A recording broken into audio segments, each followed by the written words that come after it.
Is a leader worth following into battle? Are you worth following into battle? Well, that's a question that we need to ask ourselves as leaders, either if we are following someone or if we're leading people. Is the person we're following worth following into battle, or are we worthy of being followed into battle? Is what we do, is the purpose that we are trying to pursue, the outcome we're trying to achieve, is that worth the sacrifice that our followers or ourselves need to make? Look, it's a challenge. Look, in Christianity, we talk about being martyred for Christ, and we read in the New Testament about all the believers that were martyred in response to believing for Christ, and we're seeing it nowadays, and we learn about it all as in Christianity, but it happens in outside of Christianity as well. We as leaders tend to lead people into battle, tend to lead people into a place where they are vulnerable. And it is our responsibility as leaders to make sure that they are looked after. Make sure that we protect the people we're leading. Make sure they understand the sacrifices that are needing to be made, and make sure that, remember, they are our responsibility. And when we're following other people, just be aware that as we're following them, know where they're going, because they might be leading us into a battle that we're not prepared for, that we're not ready for, or that we're not called for. And so it's really important that when we, as leaders, are pursuing something, either through following someone or leading others, we need to make sure, is this something that God has called us to? And also, is this something that these people that are following me, are they ready for it? Have I prepared them for it? Am I leading them into something that's worthwhile, or am I just sending the lambs out to slaughter, so to speak? And that's a topic that we're going to discuss today, looking at a number of different items that have happened in the world news, and just taking them as metaphors to see how we can learn, well, is it worth following someone into battle?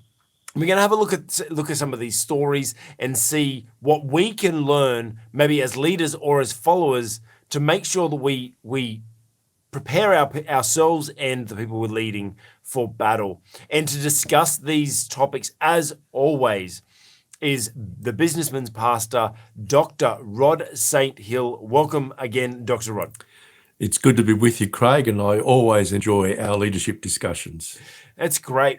Dr. Rod, have you ever been a lamb led to the slaughter, so to speak, as a follower? I've been hung out to dry. I'm not so sure whether I've been a lamb led to the slaughter. I've definitely been hung out to dry, though. Look, I think that this topic is, I think, really valuable, because it's really close to my heart, discussing about protecting followers. Because I think that that's something that a lot of the leadership, seminars and books and everything like that don't really focus on the followers per se and our responsibility towards the followers. It's all about achieving an outcome and how do you get the best out of people. But it's like, how do we protect people? And so I'm actually really looking forward to this, where we can focus a little bit more on ourselves being prepared, but also making sure the people we're leading are prepared. So let's get into the first topic. So the first topic, let's talk about former President Trump. Now, a lot of controversy, a lot of interesting stuff to talk about. However, recently he had his mug shots taken, and his whole with this whole Georgia this whole Georgia trial and everything that's going on, and this mugshot has just gone viral on both sides. It's really interesting. This mugshot is a classic, and I think that there's some photos that have marked history, right? And there's some famous photos that we'll always know. The Mona Lisa, the statue is not a picture, but it's it is an image. The statue of David, and I kind of feel like this is just one of those that is just going to be marked in history. That this image is going to stand for a lot. It's already been memed a million different ways. People are selling T-shirts and mugs with this mug shot on it, and so I think it's really interesting. But what I actually want to talk about this, we were talking about, is a leader worth following into battle? Well, one thing I find really interesting is when you look at the mugshots of the other people, most of them have a little bit of a grin, if not a smile, on their face. You've got, Rudy Giuliani, he's always looks a bit grumpy, but he actually looks kind of happy compared to what Rudy Giuliani normally looks like. You've got, what's her name? Jenna Ellis, big smile on her face. Who's this guy? Kenneth. He obviously didn't get the memo that they're meant to smile in the photo. You've got Sidney Powell. You've got a little bit of a smirk. Ray Smith. He doesn't look like a happy person at the best of times anyway. David Schaefer, big smile in his face, and so on and so forth. I find it really interesting that these guys have gotten these mugshots, that they're being arrested for a pretty hefty fine, like a pretty massive charge, voter, whatever they're calling it now. This guy's eight counts of 3 false statements, 2 of forgery and violation of Georgia RICO Act, and there's all these things, like they're facing pretty serious charges. And it seems like most of them have just, let's be honest, they've just been following their leader, Trump. They've just been doing their job, doing what they can and everything like that. And I think it's really interesting that they're all smiling in the face of all these things. Now, to me, it says either they know something that we don't, or maybe they're completely oblivious to what we know. Dr. Rod, what's your take on these mugshots, this reaction from his team to just be a spit in the face of these accusations, so to speak, and just laugh at the ridiculousness of this situation? What's your take on the team's response here? Oh, look, it's pretty hard to make much of a judgment on their response just by the photos. I imagine they were quite nervous at the time, and I sometimes laugh if I get too nervous. So, it doesn't surprise me all that much that some of them had smiles on their face. I don't know that we should read too much into it. I think the real test will come in terms of any of them decide to turn against Donald Trump and testify against him. Yeah. And I know that that's something which has been speculated on a little bit, hasn't happened at this point. And so I think that says something about the qualities of Donald Trump as a leader. I do think it's quite ironic, of course, that his mugshot went viral, but it's also quite ironic that someone in Georgia thought they needed one. Yes. I mean, as if he could hide. What's he going to do? Man on the planet. Yeah, yep. Exactly. What's he going to do? Put on a trilby and wear sunglasses or something. So I think most of those mug shots were superfluous, quite frankly, because they don't actually have to take them. It's not compulsory. But anyway, they did. I suppose part of this process is to make them feel pretty small. Mm-hmm. So it's ongoing persecution. Lots and lots of commentators, of course, have noted how spurious the charges seem to be. They've charged, most of these people are charged under the RICO laws, which is all about racketeering. And those laws were originally passed to deal with gangs. So, a lot of people are saying, look, this is all continuing persecution of Donald Trump. At this point, no one's turned against him, which I think says a lot. Mm-hmm. And look, so let me jump on that then. If you're saying it says a lot, what do you think it says? What do you think that says about someone that no one's turning on him yet? Now, let's be honest. It's not that no one's got anything on him, because it's not like he's perfect and hasn't made mistakes. There's obviously something there, but what's your No, take on but this? look, he hasn't done anything that others haven't done. Yeah. Most people will remember Al Gore, the challenges he made in the courts in terms of the election. I can't remember what year it was now, but he took court action, and he was never charged with anything. Hillary Clinton was never charged with anything, although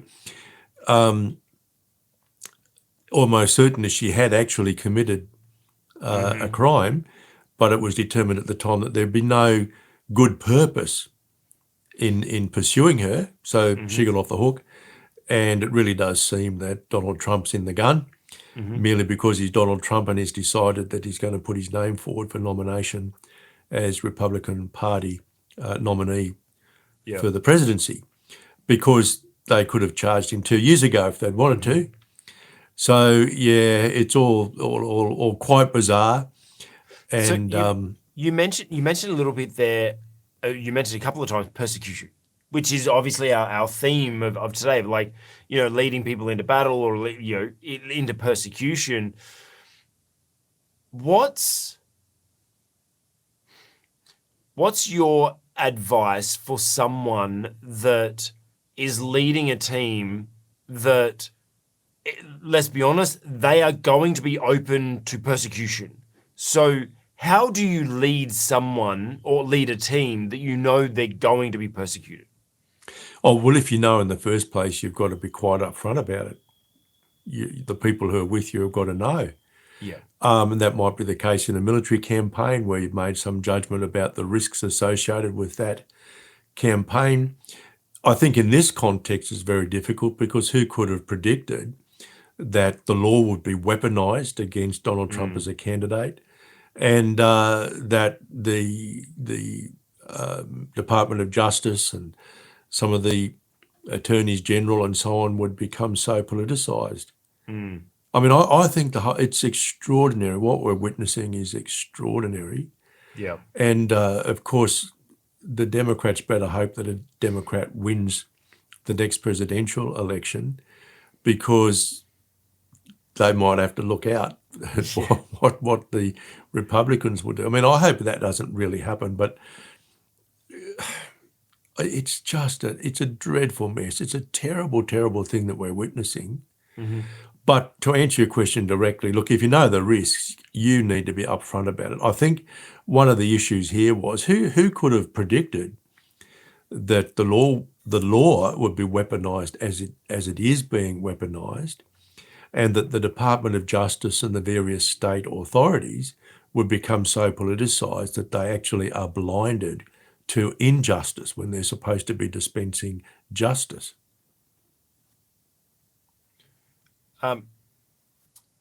Yeah, so you say, like, we didn't know, but now what do you say for a team that's in it? Like, okay, guys, we're in this now, we're in a battle. What do you do for your team that they don't know?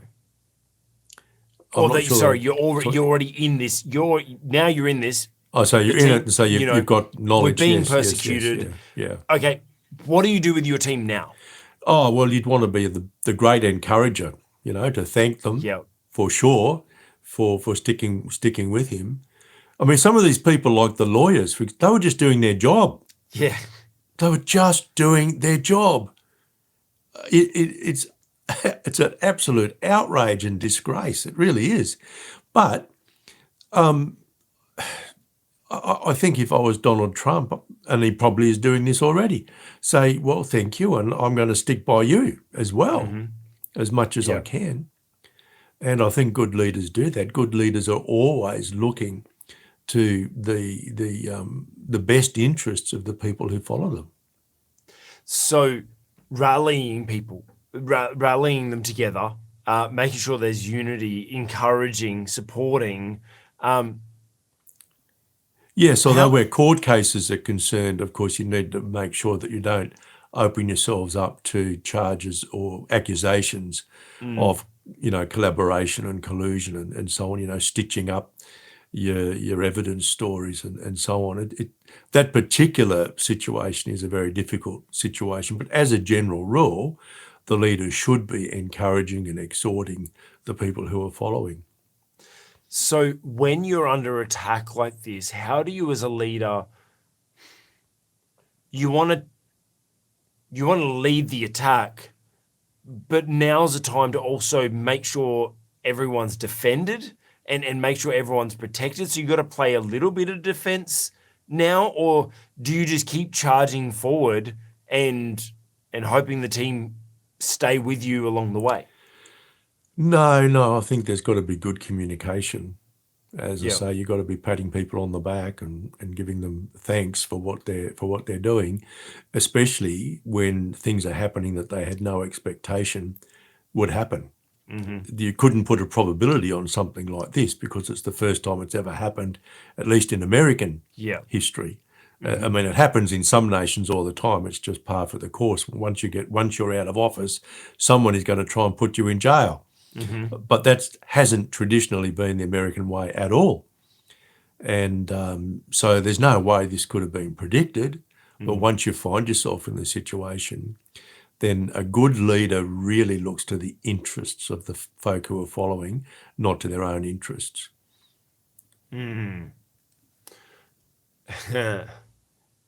Yes, because it can be very easy as a leader in that moment, like when you're under attack, like Donald Trump is under attack at the moment, to kind of look at protecting yourself, look at going into a mode of self-preservation, but you've got other people to take care of. How do you balance that whole, I mean, look, your stories of leaders that have mental breakdowns and all that sort of stuff, and moral failings, or all those bad things that we hear about, it's because they didn't look after themselves. They need to look after themselves first. And when the gas mask come and the oxygen mask come down in an airplane, you've got to put it on yourself first before you put it on other people. Like yes, but how do you find that balance between making sure you look after your team, but make sure you're looked after as well? Well, look, I don't think it can be a matter of either or. It has to be a matter of both. I personally think Donald Trump is quite remarkable because 90% of people would have well and truly broken by now. Yeah. No matter whether or not you like the guy, and no matter what you believe about what he might have done wrong, he's just so strong. Yeah. And I think he's also convicted that he's right. Yeah. He carries that conviction, of course. But yes, it can't be I'm looking after myself. It can't even be I'm looking after myself first. You really have to do both at the same time. Yeah, a collective protection. Because I've seen, and you and I both seen that, when a leader has that kind of breakdown, they go to look after themselves and just kind of hand it over to, like, just the weight of everything just lands on the rest of the team to be able to carry without the leader. But one of your responsibilities as a leader is to manage yourself so that you don't end up having some kind of breakdown. Yeah. It's not always avoidable, of course, but the principle is that leaders need to manage themselves as well as everybody else. And part of the leader's management task is to manage their own time and energy and health and so on, so that they don't, have a breakdown. In other words, the leader needs to build a fence at the top of the cliff for him or herself and for the people who follow him or her, rather than hope that there might be an ambulance at the bottom of the cliff. Yeah. So I feel like this story really leads us to kind of understanding that we as leaders need to make sure that we are prepared ourselves, even for situations that we may not know, but make sure that we're prepared and can handle the things, make sure our team are prepared and handle the things. And then when we're in the middle of something, make sure we're not stepping out and putting too much pressure on ourselves so we break down and we fall apart. Make sure we're not exceeding our limits, and make sure we're not exceeding the limits of our team either. Otherwise, everything's just going to fall apart. But one of the key things is when you're being persecuted, when you and your team are being persecuted, make sure you are there for you and the team. Make sure you're looking after yourself and the team equally, that you are all together, and make sure everyone's encouraged and supported.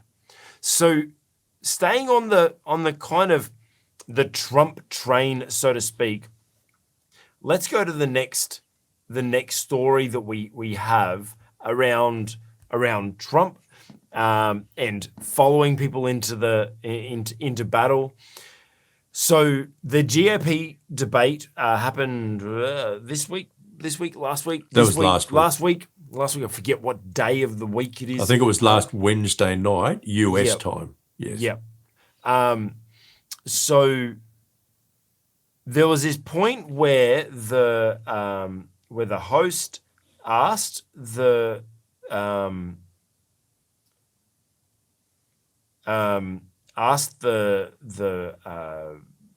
panel of people that were, I'm just going to see is there a photo of it in here. Asked the panel if Trump is is found guilty of all these charges, would you still follow him? And it was a really interesting picture that to see that. Let me see if I can scrub through and see if I can find part of this this image. It was quite a. Maybe they don't go to it at all. No, maybe they don't. Oh, here we go. Yeah. So part of this debate, they're asked with all these candidates, out of all of them, who would support Trump, still support Trump if he was convicted. And it was really interesting. One of them put his hand up right away. Sorry, I don't know all their names. I'm not super into all that this. was Vivek Ramaswamy. He was the one who put That's his hand name. up first. I wasn't going to attempt saying his name, but thank you for saying that for me. He put his hand up straight away. Some of the others were kind of like half put their hand up. Others kind of waited. You could hear like, as soon as one person put their hand up, the crowd cheered, and then other people put their hand up, and everything like that. So it's really interesting. Eventually, they all put their hand up, but it was in response.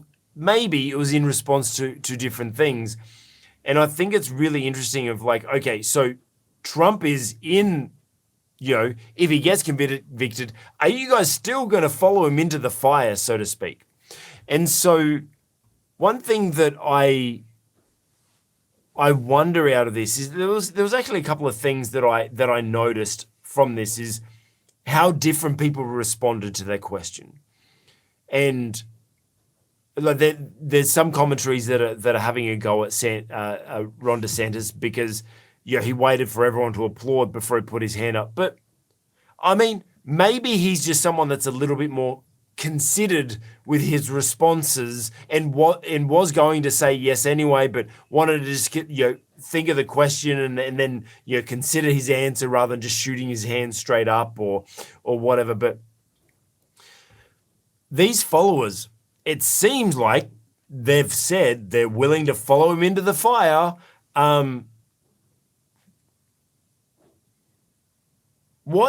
What is your message for those people that are willing to just follow him into the fire? Good on you. As long as you figured out why. I don't really have an issue with that at all. I mean, it's quite difficult in that context, in the sense that you're not really following Donald Trump at that point. You're competing against him and one another because you're serious, no doubt, because it's very expensive. Yes. You're serious about the nomination process, and you'd be a bit silly to nominate because it ends up costing you so much. You would be silly to nominate if you didn't really want it. Yep. And there may be one or two candidates who have got more money than brains and put their hand up anyway. But so at this point, and this is one of the things I find fascinating and a little tiny bit distasteful about the process. At this time, you're all competing with one another. And so I think one of the features of this particular debate was there wasn't the same kind of rancour as there often is, although some candidates were critical of others. And Vivek Ramaswamy in particular made some used his body language in ways that I think were a bit disparaging of other candidates, Ron DeSantis in particular.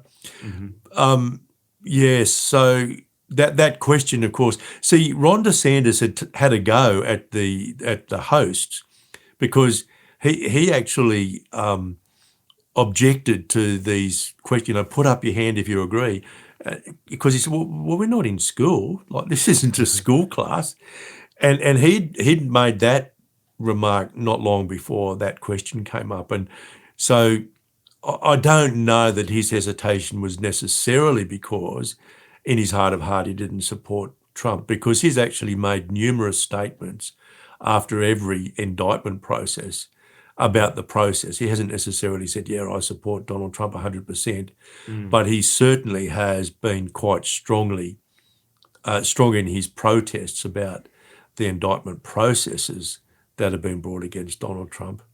And, it was interesting that I guess, it was kind of interesting, but I know a lot of commentators have spent half an hour talking about it. I've looked at a lot of podcasts since the debate last week, and lots of podcast hosts are spending 20, 30, 40 minutes talking about things like that, which, I don't know, it might be entertaining, but I'd be much more interested in knowing what are your policy responses. Vivek is by far the most articulate about policies. He's pretty clearly thought everything through. He's also well known to be a big supporter of Donald Trump and thinks he'd make a good president. But he's also said that he doesn't want the vice president's position. So there you go. So look, I just don't know how much we can read into it in terms of our overall theme today.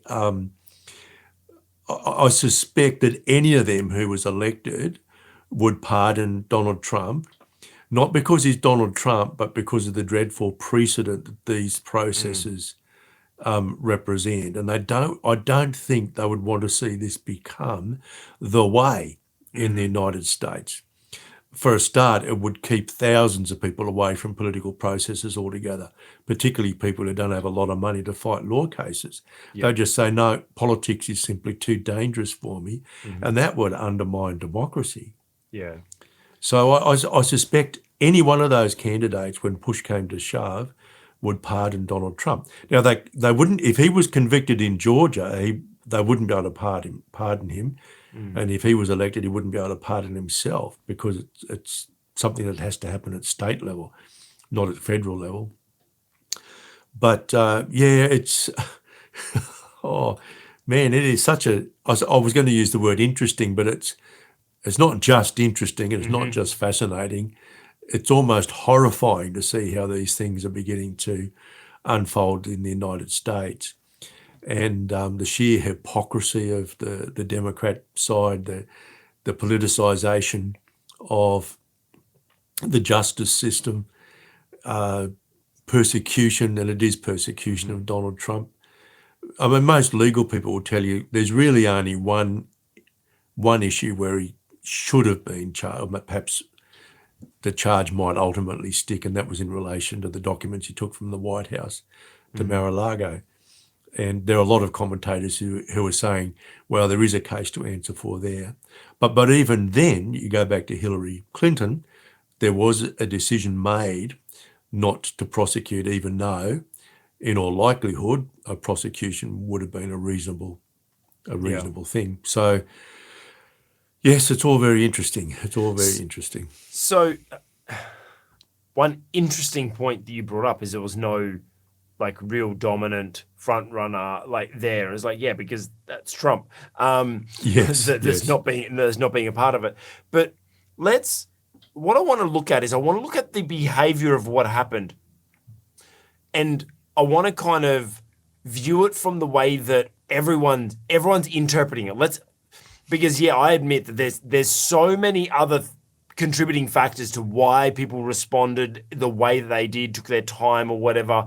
But let's assume that the people responded in the way that they did, because the crowd cheered or because someone else put their hand up and all that sort of stuff. Those people are responding to peer pressure, to whatever's favored at the time or whatever. Like I said, they may not be. I'm not judging this, but let's look at it through that lens as if they are.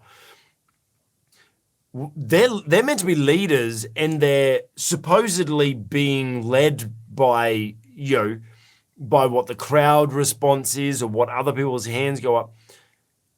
How can we as leaders, number one, avoid us kind of being caught up in doing things that for favor and for people pleasing, etc., or just following people?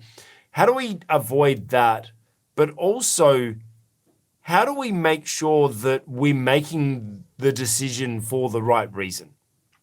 Well, look, I think the first thing I would say is that politicians should just go whichever way the wind is blowing and not leaders at all. Yes. For a start.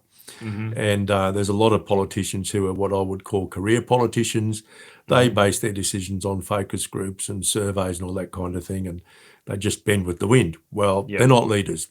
I hate to tell them that, but they're just not leaders. Yeah. Leaders really come from first principles. They know what they stand for, and more importantly, they know why, and they are prepared to defend it. Not only to defend it, they're prepared to persuade others so that others will actually get behind them, if you like, will follow them and will allow themselves to come under the influence of the leader. See, I think most leadership isn't attached to a position, it's attached to the person. Agreed. So it's the authenticity of the leadership of the leader. It's the vision that the leader has. It's their capacity to persuade with, good, solid arguments. Those are the kinds of things that make a good leader. Position, I think, is more related to power than it is to leadership. Good leaders don't need formal power. Yes. Good leaders are the kind of people whom others look to because they see in the leader authenticity, they see vision, they see integrity. In a way, they see all the qualities that they would like to have themselves. I at the moment in Australia, which is my context, I'm struggling to think of any politician I would want to follow. I'm really struggling to see any as leaders. Yeah. Other than your local mayor. Well, I'm glad you reminded me of that. Look, there are a few. He would be. There's no doubt about that. But I have the advantage of knowing him a little bit. Yes. And there are one or two other politicians I know as well. And I know for sure and certain that they are not just there sort of looking after their own particular interests. But the political process really forces people to focus very strongly on their re-election. So from the day somebody wins an election, they have to focus on re-election. They have to raise funds. They have to get support. They've got to be winning votes, every day People that they're pleasing. in a position. It's pretty tough. It's pretty tough. And it's pretty difficult to be a true leader under those circumstances. Yeah, that's true. And it's interesting you mentioned the word power before, because, in leadership, there's kind of like they say there's two types of power. There's the positional power, which most people most people are chasing that position because they want that power. But the real power actually comes from, as in leadership, comes from personal power. Yes, positional power. Exactly. People will say, yes, boss, and they'll do what you want. But if you want to really inspire someone, influence someone, help someone grow, empower someone, that comes from personal power, not from positional power. That's right. So yeah, it's very true. When we're leading, we need to make sure, are we doing this from a place of positional power, or are we doing it from a place of personal power?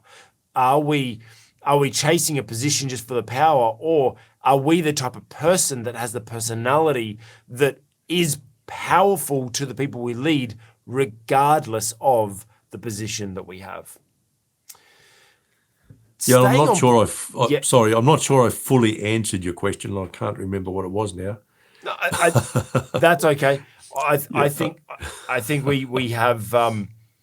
I think it's just really interesting. Actually, one last thing I did want to kind of ask for, and maybe we loop back to it, is how do we as a leader make sure that the people we're leading aren't just doing things because everyone else, aren't just putting their hand up because everyone else put their hand up, or aren't just putting their hand up because the crowd cheered, so to speak? Like, how do we manage that in the people we're leading? Look, I'm not sure that you should focus on that at all, really. Focus on your own behaviours. And I suppose in the political context, it's good to know whether people are just falling into line with others, because that means they could be persuaded to go to the other side, in which case you've really got to redouble your efforts to be persuasive and to be authentic and to be seen as someone with integrity, to be seen as someone who has vision, and not just the vision, but who has mapped out a pathway to get there. In other words, you've just got to double down and be an even better leader, I think. My take on it is, I think we need to make sure it goes back to the core of what our free leadership development program, shameless plug, LinkedIn in the description, how we focus on helping people discover their purpose. Because I think that people are people pleasing, or they follow others when they don't know their own purpose. And so if someone doesn't know their own purpose, they're going to be just pursuing someone else's purpose. Whatever's most interesting at the time, whatever's most attractive, whatever shiny ball seems to be bouncing in front of me right now. So I think that's kind of a key. As leaders, we need to make sure that we are helping the people we're leading understand what their purpose is, because when they understand what their purpose is, then we know that they're not just people pleasing. They are, make sure they're focusing on their purpose. And it's something you can continue to remind the people you're leading about. You can continue to remind them, hey, look, I think you're making decisions now not for the right reason, because I know this is your purpose, and I know you've discussed that this is your purpose, is what you're wanting to pursue. And right now you're doing something that I think is following the crowd or trying to please people rather than pursue your purpose. And I think that's our role as leaders, to make sure that we can help people understand what their purpose is and help them pursue it. And then that will avoid, the people we're leading just be yes men, just being people pleasers. Because at the end of the day, you don't want people that are just blind followers. You want them to be following you for a purpose, because that's how you have better engaged followers. That's how you have people that will withstand more persecution if they know what their purpose is. Because if they're, as Dr. Rogers said, if they're just people pleasing, as soon as some persecution comes along, well, they're going to shift their mind and go with the crowd that is persecuting them, because they want to please those people as well. So that's a good point, Dr. Rod. Still on politics. We're doing a lot of politics today. For a non-political show, we've spoken a lot about politics today. So let's talk COVID.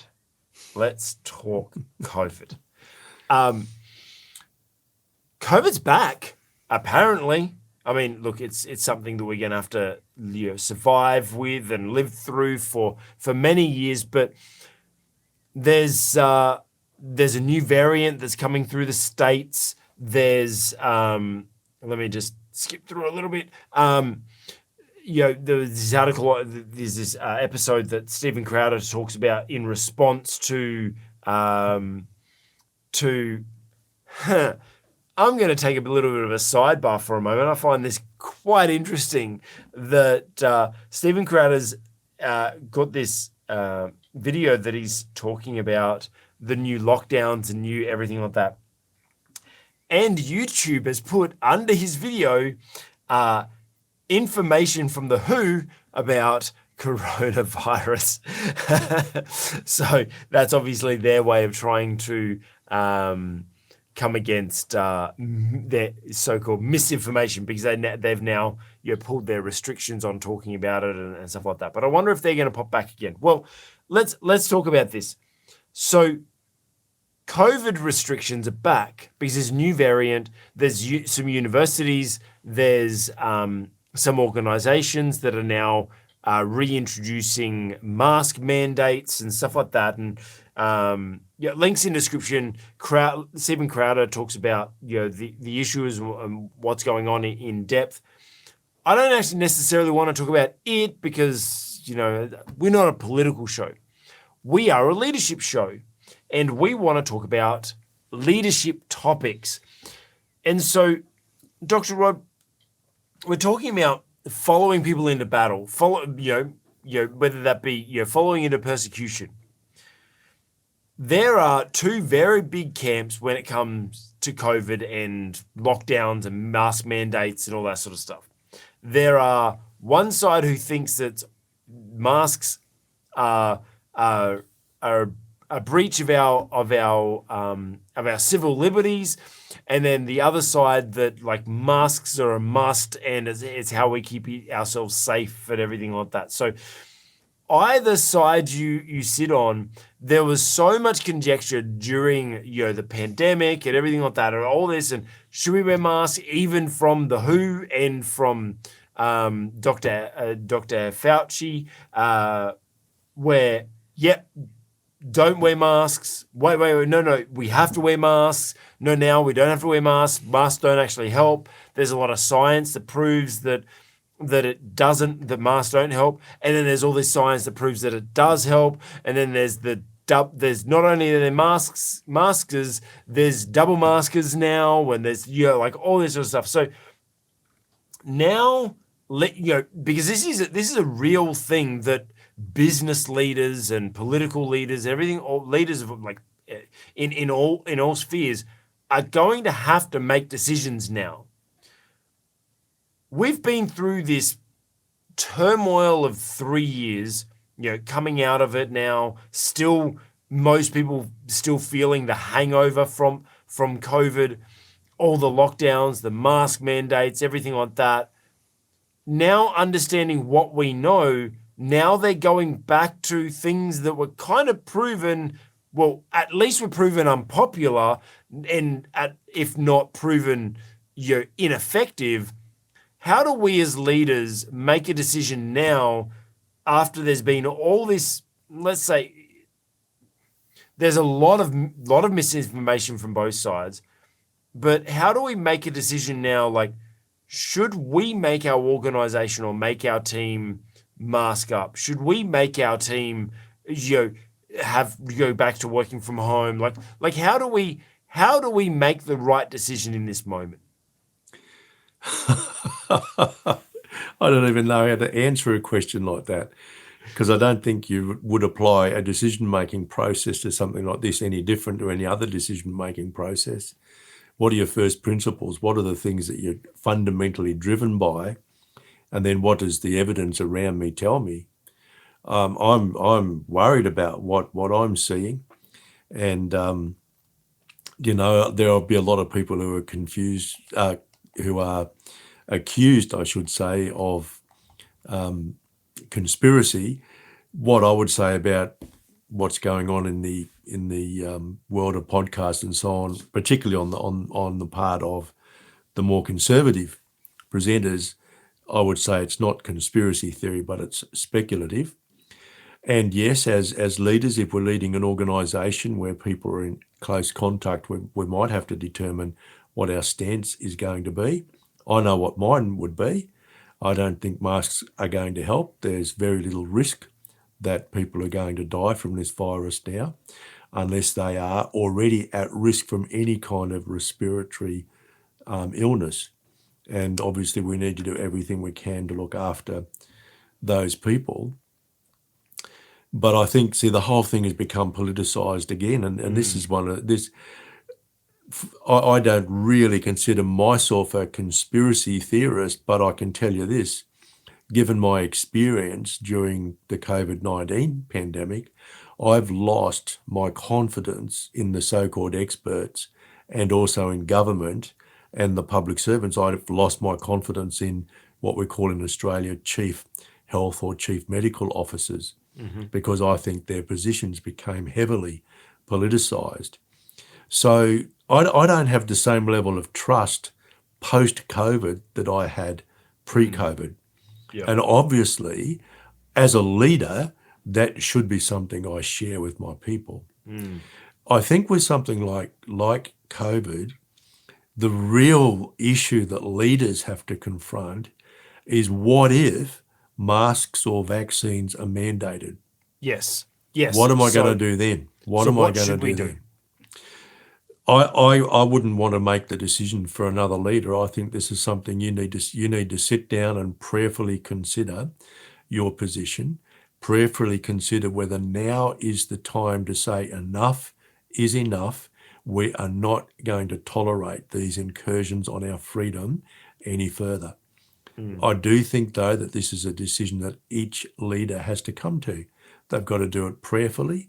They've got to do it in the context of their own situation, their business, their church, or whatever organisation or group they happen to be leading. But I don't like what I'm seeing here. I don't like the fact that there are universities and schools in the United States now that are mandating masks. They haven't been mandated, as far as I know, by any local authority at this stage, nor by state authorities. But it just worries me because there is absolutely no evidence that behaviour like that will save lives. It won't even stop people from becoming infected. So, because there is this balance as a leader to, it's our responsibility to make sure we follow the rules of the land and obey and everything like that, And some would argue, okay, masks are inconvenient, but so what? So what if you have to wear a mask and stuff like that? But the question really comes to, how are you? Where does it stop? I think and that's what we saw through COVID, where we really realized, well, as soon as you allow one thing, it then opens up the door to another, and then all of a sudden we're down the track, being locked up. And kind of one of the reasons why I left Australia was we'd just had a son, and my family lived about half an hour away from us, and because it happened to be over some imaginary line, that my family weren't allowed to come and see my newborn son, their grandson, or their nephew, and so it's like, well, it's just a mask, but it's more than just a mask, isn't it? It's that whole, where do we draw the line? Where do we draw the line? As a leader, yeah, you've got to know that. I think you need to know, what's my bottom line? When will I actually defy the authorities? Freedom is an intentionally Christian concept. Yes. Because we're given the freedom by God to make the most important decision this side of eternity, which is whether or not to accept Jesus Christ as our Lord and Saviour. So our whole faith is based on the individual freedom that we have. And a lot of government interventions, of course, they make incursions on our freedom. We have to decide prayerfully how much incursion is enough or how much is too much. And then we have to act accordingly. And I think we have to be open with our people as leaders about the position that we're taking. So it has to be a principled position. And for me, I think it really goes back to the idea of individual freedom, how important it is that we restrict the freedom that individuals have to make choices as little as possible. There are some areas in which clearly we have to make restrictions. So I think it's reasonable that I should not be allowed to go and murder my neighbour. Yes. No matter how angry my neighbour might make me. All right. But in any case, there's plenty of biblical precedent for having laws like that. So I think the protection of property and so on is that's not going to cause us to invoke our bottom line. But I really do think human freedom, where we stop people from maintaining their familial relationships, those kinds of things. As a Christian, for me, I worry about that a lot. And I think I would have acted quite differently during some of those COVID lockdowns, I think, if I had the same empirical evidence then that we have now. There's precious little evidence that locking down whole communities does anything positive.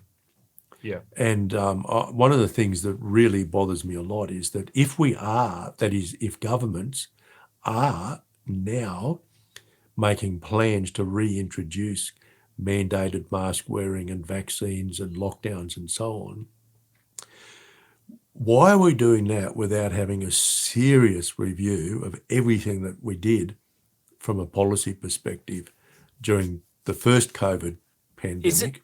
Isn't And there? and the other big issue is, why aren't we addressing the very real issue of excess deaths following the way in which governments responded?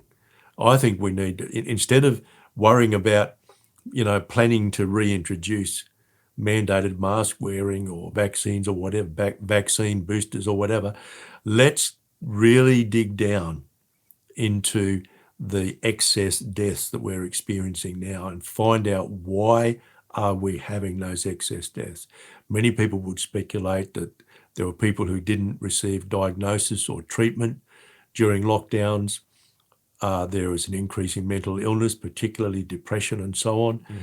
We need to investigate that because, and this is the economist in me, no decision is ever costless. There may be benefits, but there are also costs associated with it. Yeah. And I suspect that we paid a very, very high price for the way in which governments reacted to the pandemic.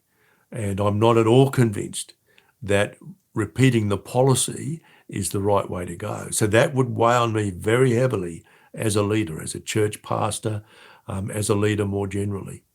Aren't they doing an inquiry in Australia? I thought they were. I'd like weren't to. they? No.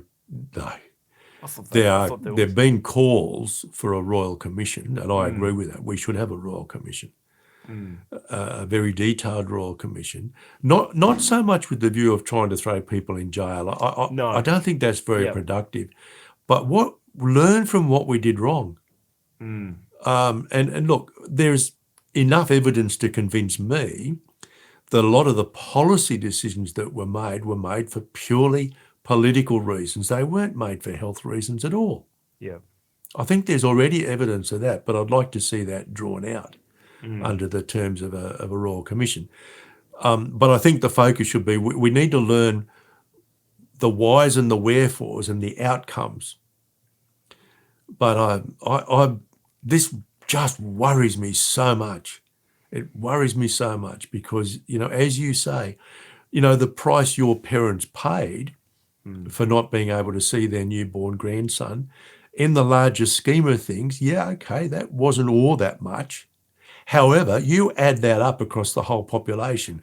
I wasn't able to visit my parents for long periods of time, elderly parents, because they lived in New South Wales and I lived in Queensland. Again, that's not a huge price that I paid because it meant that I had to delay my visits for months at a time. But I still paid a price, and that's just not recognised. Those need to be recognised because they add up right across the population to a sizable cost. And then, of course, you have the incidents, or at least alleged incidents, where people's lives were lost because of border closures and so on, where people couldn't receive hospital treatment, for example. And, our state premier made an absolutely disgraceful comment at one time that Queensland hospitals are for Queenslanders. That was a despicable thing for any leader to say. Yeah. And I don't want to see us in a position where this could ever happen again. Yeah. Ever.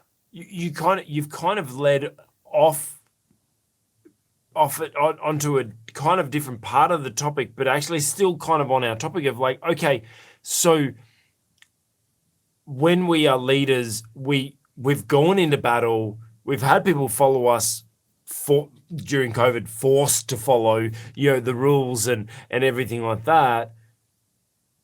And there was consequences, there was persecution, there was suffering by people, and like you've expressed, there's still ongoing issues from it. It's important for us as leaders to make sure we reconcile that, or at least audit it and analyze and be really, really analytical of it, and just go, okay, so what mistakes did we make during this situation? What could have we done better? How could we change things? Because as you say, they're literally just opening up the exact same playbook, and like there's even campaigns going around and going, we're going to 2 weeks, 2 weeks to slow the spread. It's like, hold on a second, wasn't that the original? I know. Original We message? heard all of that. We heard all of that, and it didn't stop the jolly virus. I don't want to hear all that again. I really No. don't. But just one other comment, Craig. Yeah. In a situation like this, I think it's okay for us to say, look, I'm still trying to work this out, or I'm not really sure. In other words, we don't necessarily have to be the big, brave, follow me type leader. It's okay in a situation like this, I think, to say, look, I don't know. I really need some help. I really need some prayer around this. When does our compassion for young people who have their opportunities for social interaction stolen from them during a lockdown, for example? Well, I mean, when talk do we about stand it up against that and say, this is Yeah. wrong? You cannot do that. We talk about that all the time with my son. Like, he was a COVID baby. He was literally born. He was born like right in the middle of all the lockdowns, and Yes. and we talk about it all the time. He now is different, and we all talk about it. Like, everyone with kids the same age, we're all like, they're a COVID baby. They behave differently. They are a lot more clingy. They're not as social. They like, he doesn't like leaving mummy or daddy. Like, he just, all of these. How is that going to affect him? But we talk about this, he's COVID baby, and it's kind of thrown around as a bit of a kind of, slang kind of thing. But how is he, this COVID generation, how are they going to be in 10, 20, 30 years' time? We don't know that impact. No, Yeah. it's very hard to know. And it's not just babies either.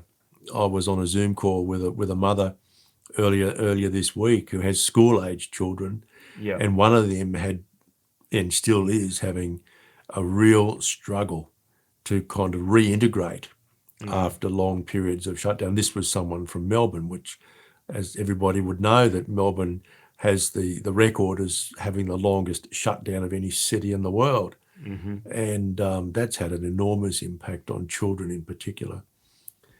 And to the extent that this was politically motivated, it's an absolute blight on our political system, an absolute blight. So I'm concerned about any talk that we might reintroduce the same policies. And by the way, if you go back in history, the policies that were introduced in 2020 were so similar to those that were introduced in 1918, 1919, following the so-called Spanish flu epidemic at the end of World War I. What have we learnt since then? So in For 100 goodness years, sake. what have we learned? The only difference between then and now is back then people were deliberately infecting themselves or using the blood of dead people to try to create their own vaccines and self-administer and so on. It was just dreadful. But so we have learned a fair bit about vaccines and so on. Yeah. But we don't know enough about the side effects of the vaccines, quite frankly. There's emerging evidence, maybe anecdotal, but there's emerging evidence, and certainly some medical people are convinced that there are significant side effects, at least for some people. Most of us will know somebody in our family who reacted badly after a vaccine. Now, you cannot necessarily say the vaccine caused it, but what you can say with certainty is that symptoms appeared right after the vaccine. So, Yeah. we need to investigate those. We need to be open to those things. And as leaders, of course, we need to do that.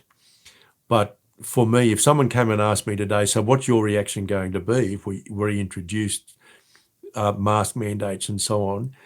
Today, I don't know. I'm still working through all these issues, but I'm particularly focused on the importance of individual freedom and that we should restrict an individual's freedom very reluctantly, and we shouldn't do it in a way which might have irreversible outcomes.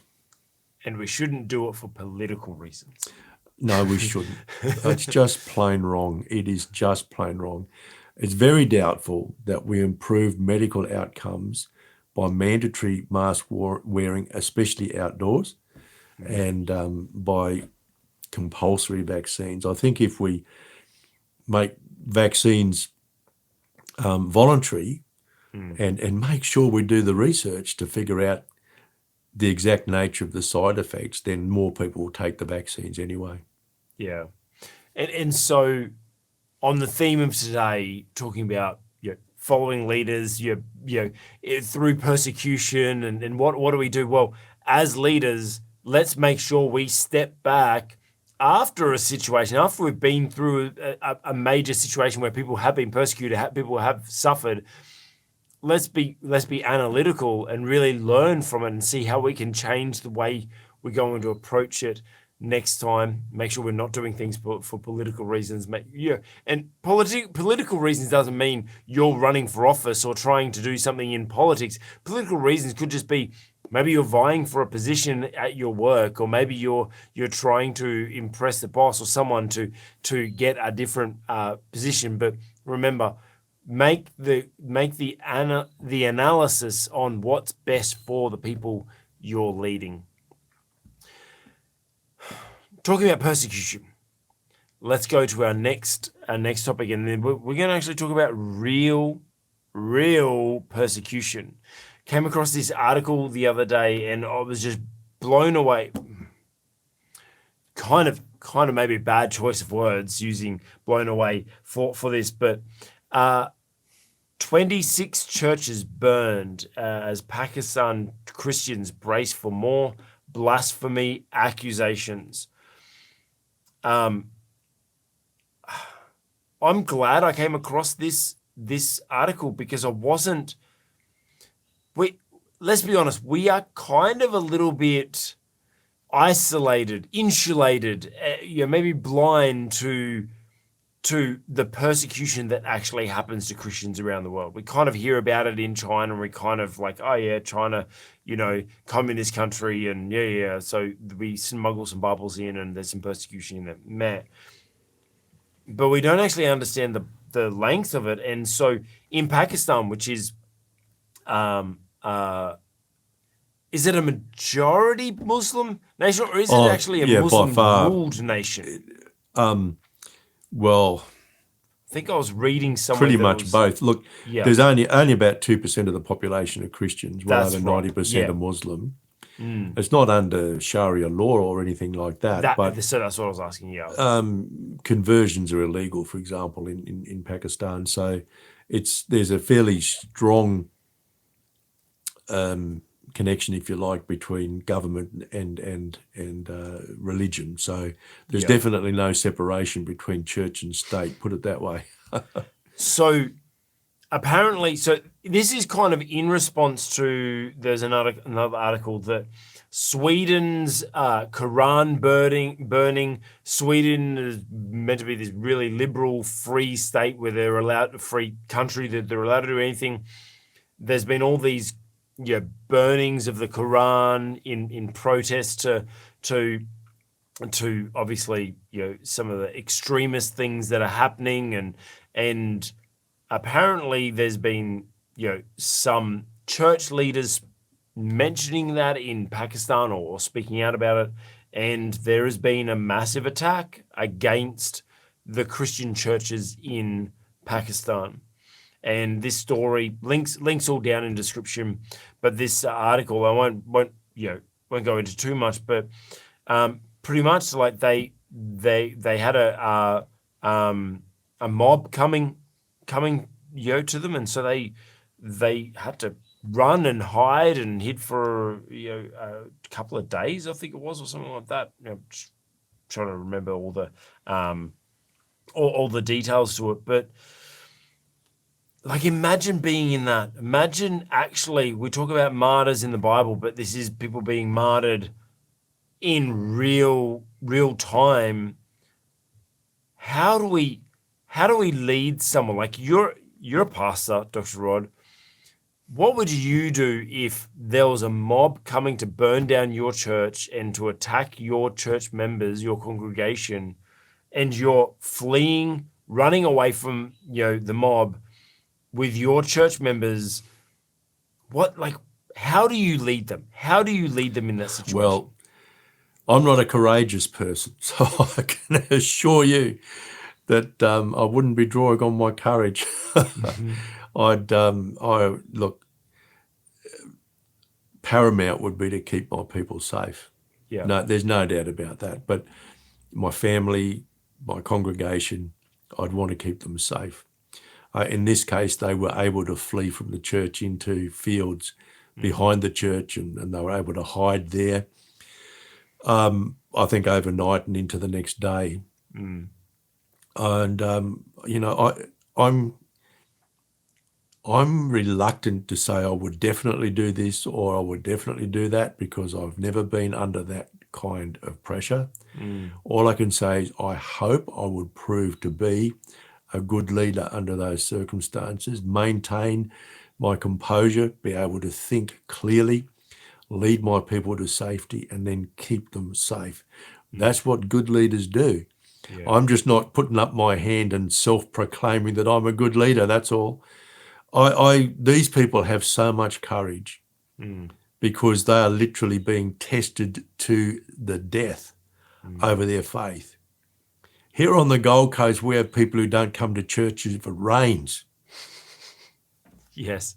Or if they've been to a party the night before. And I think, my goodness me, what are you going to, if you don't bother coming to church if you're a bit sleepy, or if it's raining, how on earth are you going to stand up for your faith when you're under the fire of persecution? I mean, these people, of course, are being martyred. They're dying, and the same has happened in India recently as well.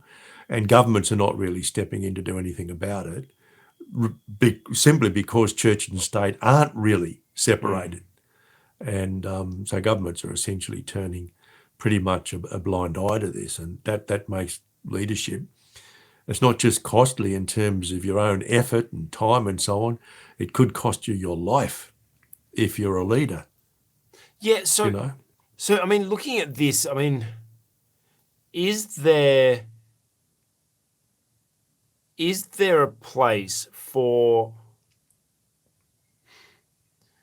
because you mentioned, like, you just focus on protecting your people and getting them to safety and all that sort of stuff.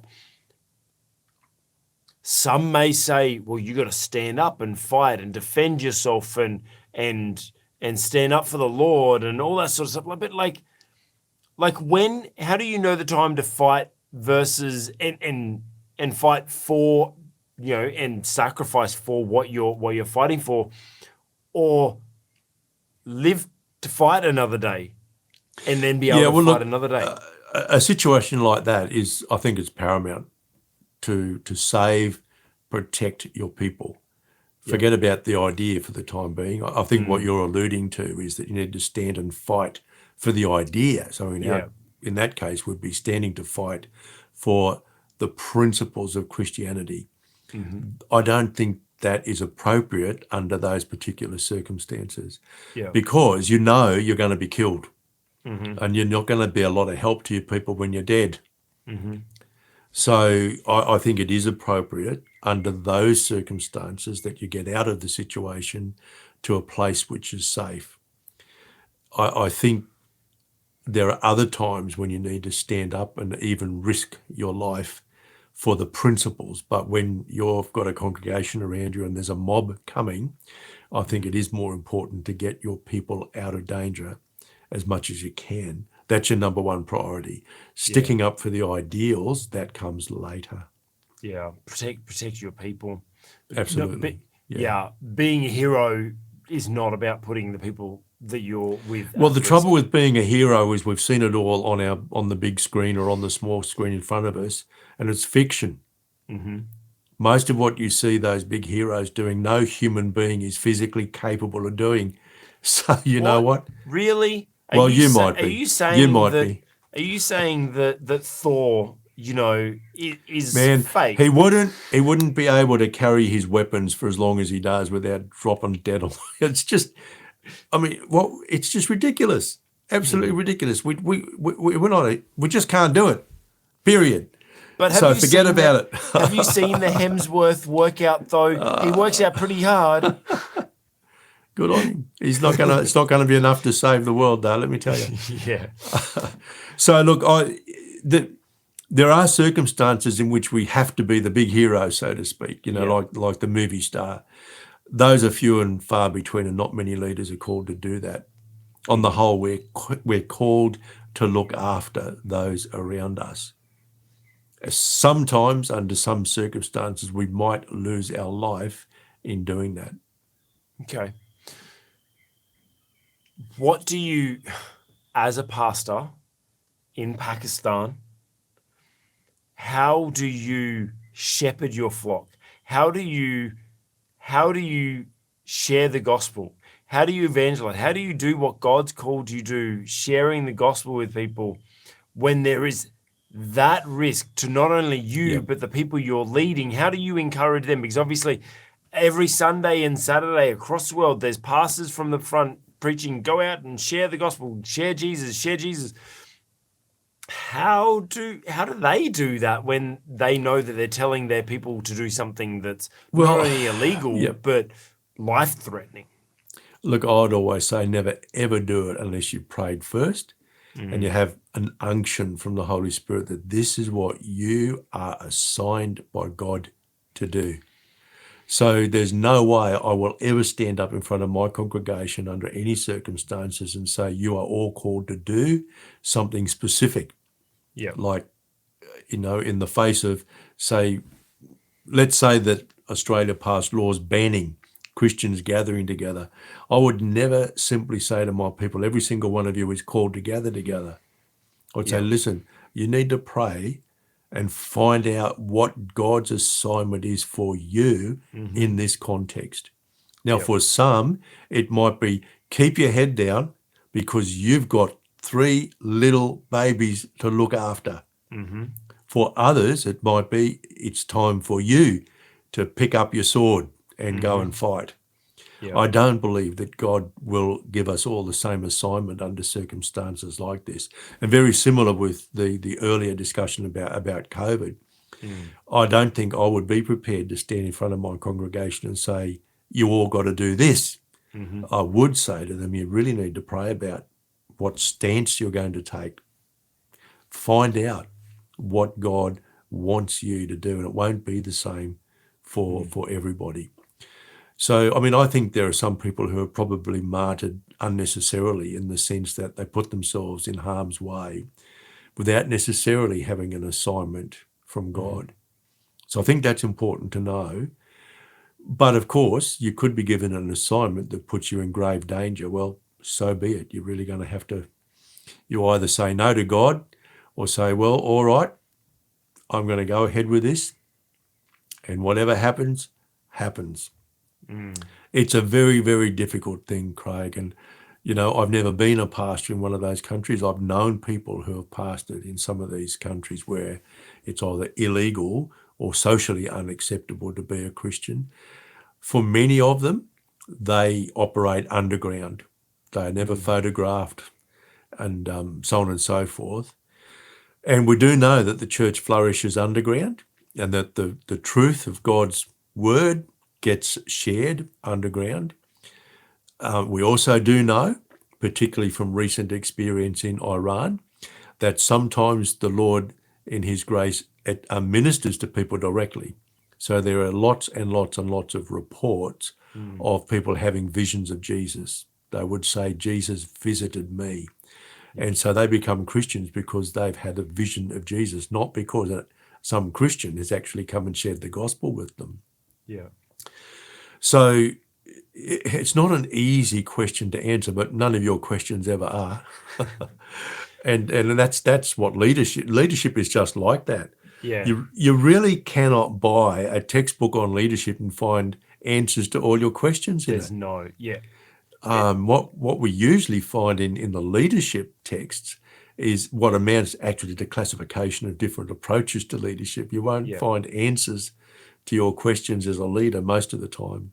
And in very those generalizations. That's like Very much, we need to understand what individual people's like you mentioned, especially in the face of persecution. If we're leading people that are being persecuted, we must focus on what is that person's purpose and help lead people individually.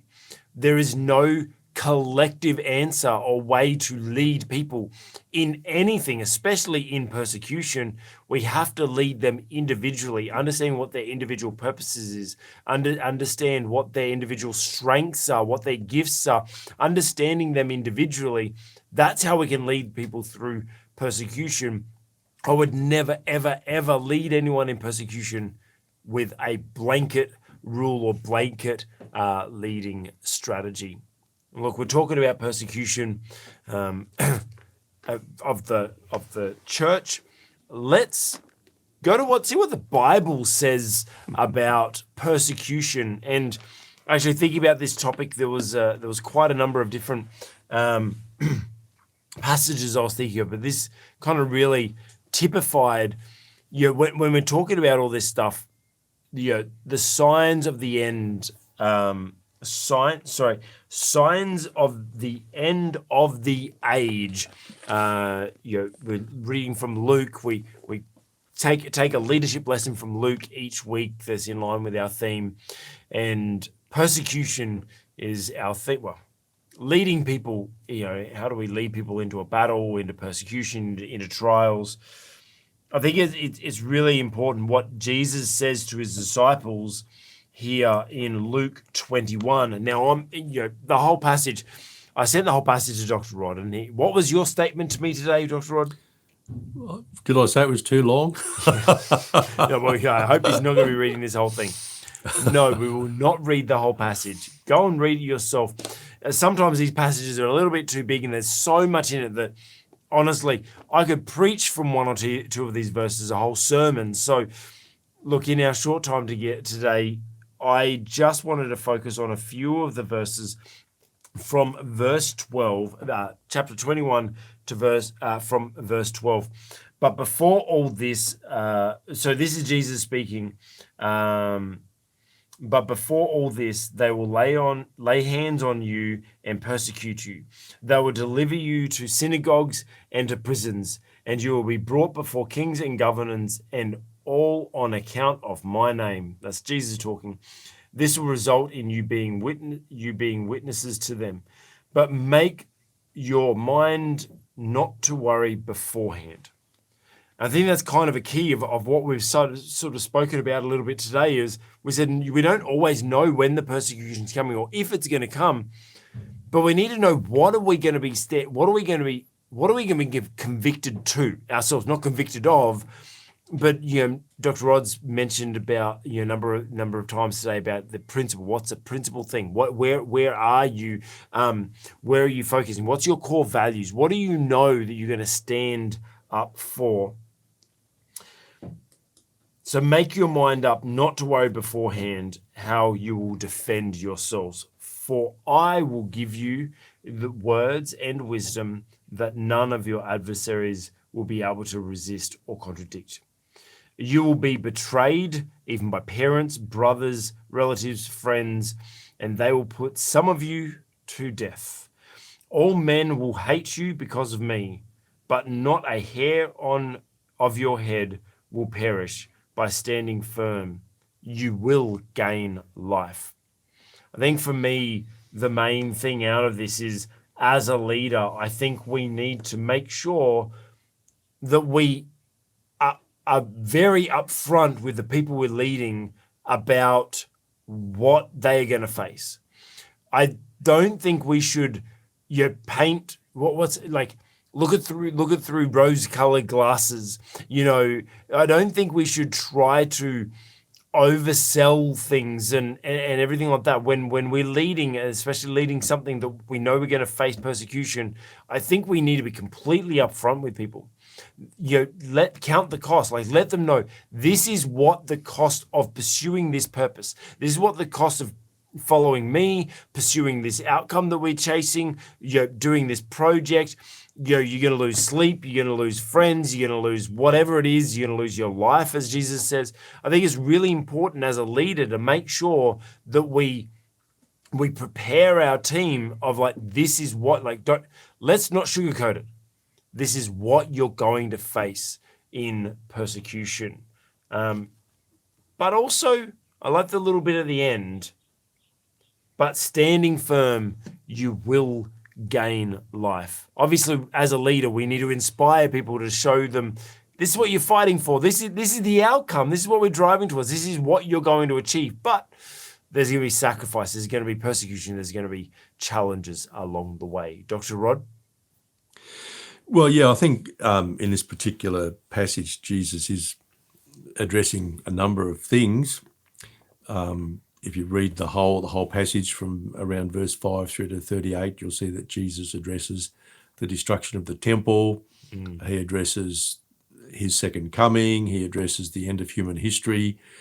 And it's a little bit hard sometimes to work out in any particular verse to which end he's addressing, because I went and read Matthew 24, where a similar statements of Jesus are recorded. But, he did warn his disciples that we, his disciples, not just they, but we as well, we will be persecuted because of Jesus. So we shouldn't be surprised or disappointed if and when persecution comes our way. In my own country, it's pretty soft persecution. Christians have lost their job because they've expressed biblical worldview.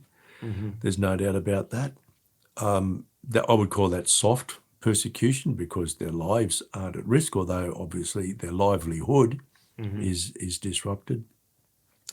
But there are plenty of countries in the world which any kind of religion is illegal. And there are certainly many countries in the world where Christians are persecuted, discriminated against, and even liable to torture and death. We have to expect it. And one of the reasons given for the dropping away of Christianity in Europe is the great disappointment so many had after the end of the First and indeed the Second World Wars, because they thought this was the end of human history, that Jesus was coming back because there was an awful lot of persecution that went on then. And they were disappointed because it didn't happen. So we've got to be a bit careful too that we don't equate waves of persecution as, this is the last hurrah of the devil before Jesus returns again. It's these passages are really hard, I think, to interpret. They're hard to deal with. But the point that you make, Jesus made it very clear that we will be persecuted because we follow him. And he is a higher authority than any earthly authority. That is something which is utterly insulting to a communist, for example, because their religion is officially atheism, and of course it's the party which sits at the pinnacle. But Christians would always say, no. In fact, the earthly authorities are actually delegated that authority by God. Yeah. And that God is actually the higher authority to whom we should all respond.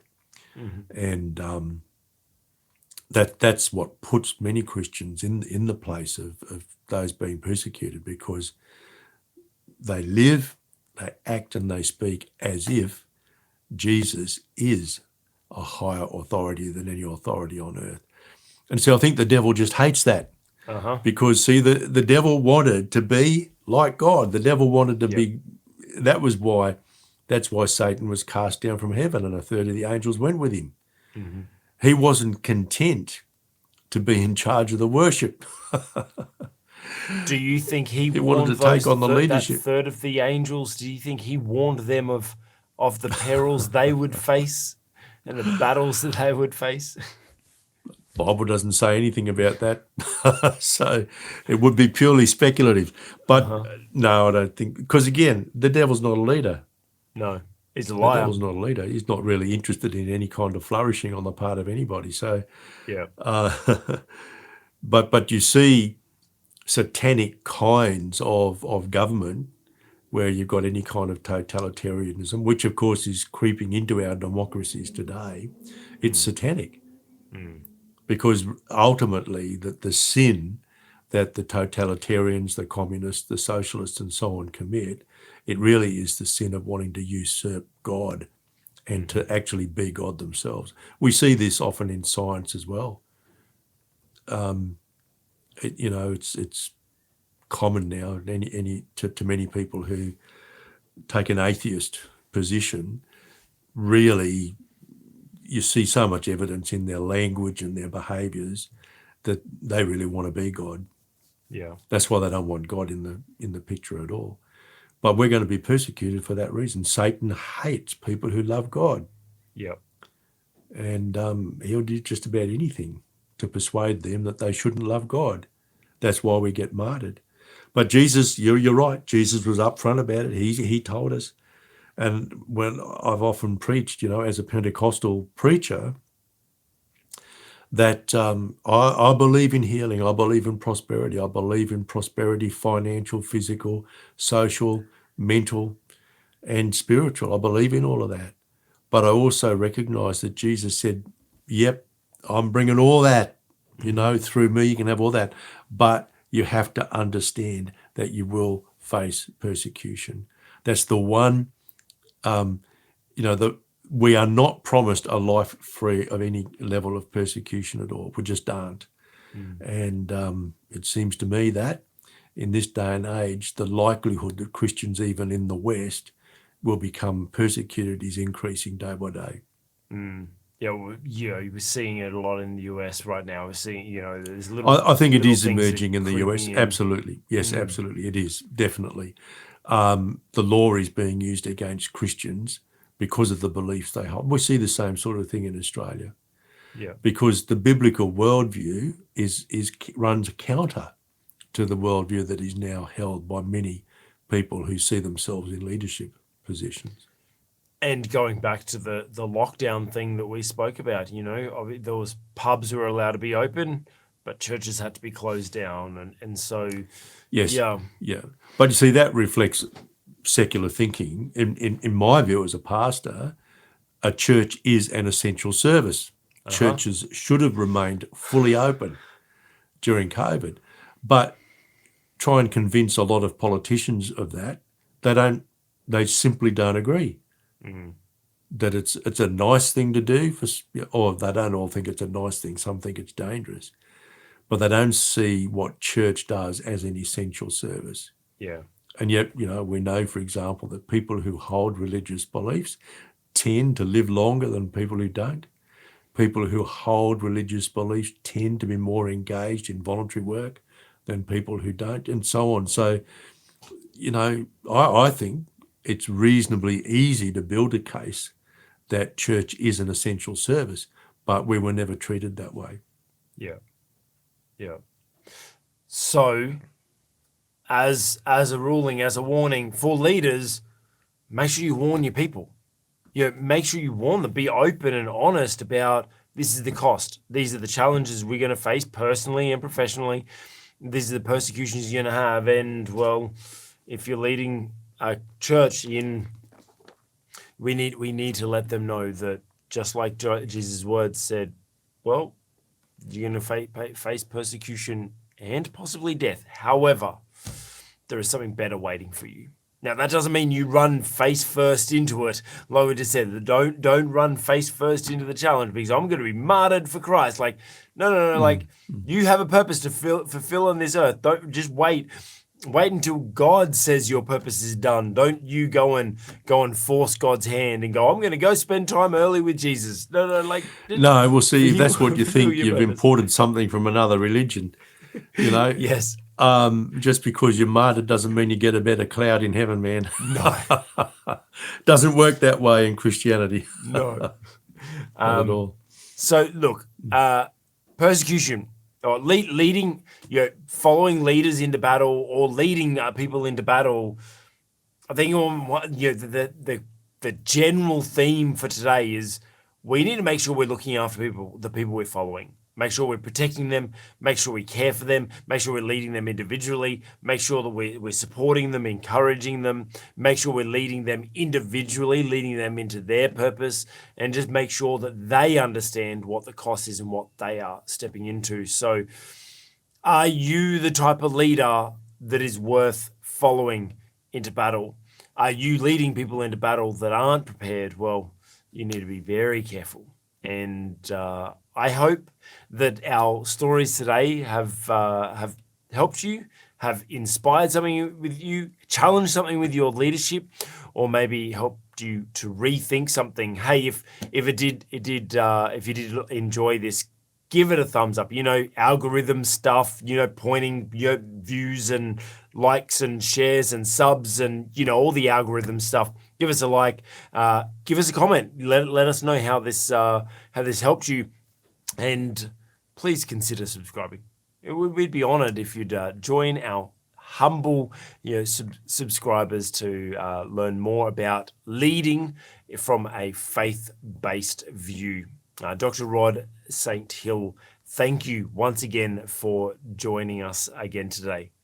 It's a great pleasure, Craig. Thank you so much for having me. Pleasure. Bless you, Dr. Rod. Bless you, Yash, in the background, and bless you. And thank you for watching. And I hope that you can lead better with purpose this week. Have a great week.